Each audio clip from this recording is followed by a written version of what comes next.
kembali Bapak Ibu, saudari-saudara umat beriman terkasih dalam Tuhan. Salam sehat, berlimpah berkat.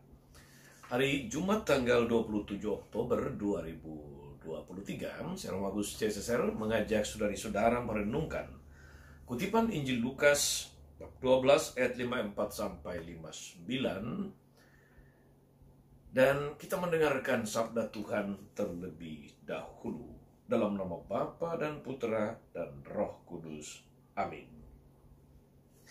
Pada suatu ketika, Yesus bersabda kepada orang banyak, "Apabila kalian melihat awan naik ke sebelah barat, segera kalian berkata, akan datang hujan." Dan hal ini memang terjadi. Dan apabila kalian melihat angin selatan bertiup, kalian berkata, hari akan panas terik. Dan hal itu memang terjadi. Hai orang-orang munafik, kalian tahu menilai gelagat bumi dan langit, tapi mengapa tidak dapat menilai zaman ini? Dan mengapa engkau tidak memutuskan sendiri apa yang benar? Jika engkau dengan lawanmu pergi menghadap penguasa, berusahalah berdamai dengan dia selama di tengah jalan. Jangan sampai dia menyeret engkau kepada hakim, dan hakim menyerahkan engkau ke dalam penjara. Aku berkata kepadamu, engkau tidak akan keluar dari sana sebelum melunasi hutangmu.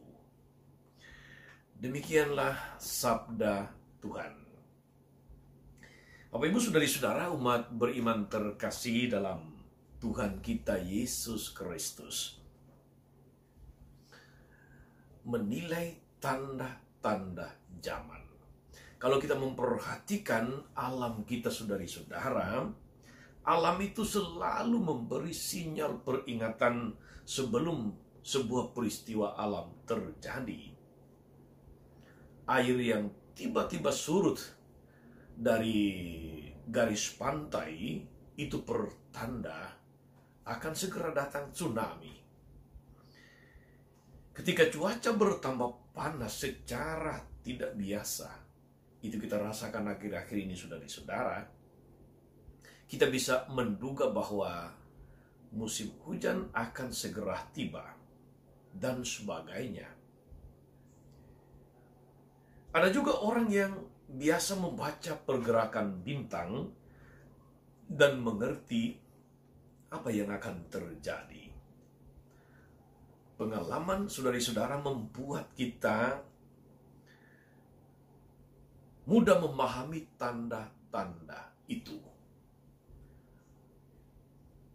Hal yang sama saudari-saudara rupa-rupanya berlaku dalam relasi kita dengan Tuhan, dengan Allah sendiri. Pengalaman membuat kita mengenal Allah dan mengerti apa yang menjadi kehendaknya. Kita boleh bertanya saudara-saudari, sudah berapa lama Anda menjadi pengikut Yesus? Sudah berapa lama Anda menjadi Katolik? Dan apa yang berubah menjadi lebih baik dari waktu ke waktu?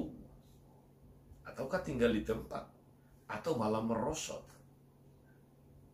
Saudari-saudara umat beriman terkasih dalam Tuhan, Yesus mengeritik orang-orang yang begitu pandai membaca tanda-tanda zaman, membaca gejala alam, tapi tidak punya kepekaan dan keterbukaan untuk membaca tanda-tanda dari Tuhan. Kita hidup saudara-saudari, tapi tentu saja kita tidak selamanya di dunia ini. Kita segera akan sampai kepada Sang Pemilik kehidupan. Ketika kita atau dunia dilanda COVID-19, sejak tahun 2020, awal 2020 saudari-saudara, seluruh dunia dilanda oleh kecemasan, dilanda oleh ketakutan. Dan saya percaya, saya yakin sekali saudari-saudara, pada masa COVID lah lantunan berdoa kepada Tuhan menjadi lebih dari biasanya. Iman kepadanya menjadi lebih diperhatikan. Karena COVID bisa saja kapan-kapan merenggut nyawa. Orang banyak berdoa, saling menjaga satu sama lain, saling peduli dengan menjaga jarak, selalu mencuci tangan, memakai masker, dan sebagainya. Orang peduli.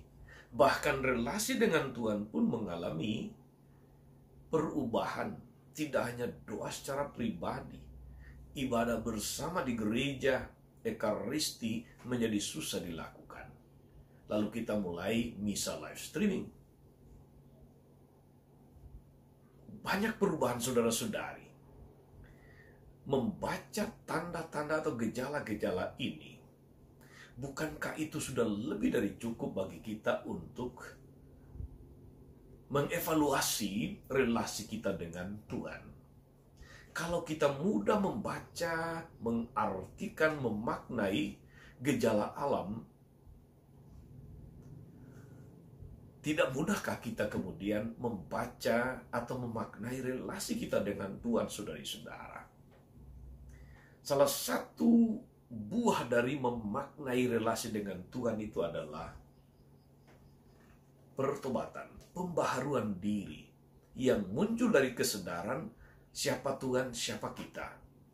Karena itu dalam Injil tadi Yesus mengingatkan kita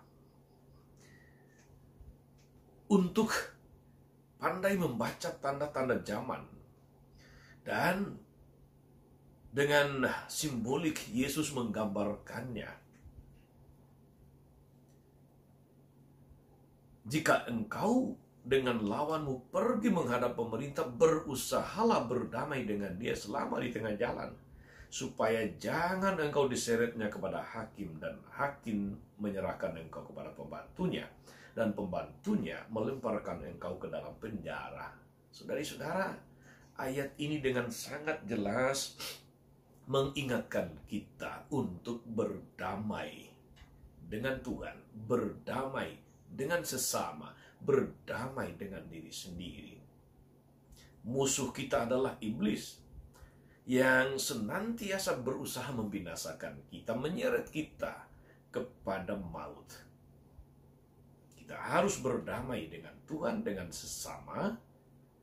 Dan itu berarti menandai suatu perubahan, pembaharuan diri yang membuat kita menjadi tidak takut lagi, yang membuat kita kemudian hidup semakin sesuai dengan kehendak Tuhan. Moga-moga saudara-saudari kita tidak hanya paham akan perubahan gejala alam, paham akan perubahan tanda-tanda zaman, memaknainya, tapi juga paham dan cerdas membaca tanda-tanda dari Tuhan yang menyangkut relasi kita dengannya. Semoga kita diteguhkan oleh sabda Tuhan hari ini, dan kita semakin hidup seturut firman Tuhan, semakin hidup menurut kehendaknya, dan semakin memberikan kesaksian hidup yang baik dan benar di tengah dunia. Selamat bersaksi, selamat membarui diri terus-menerus.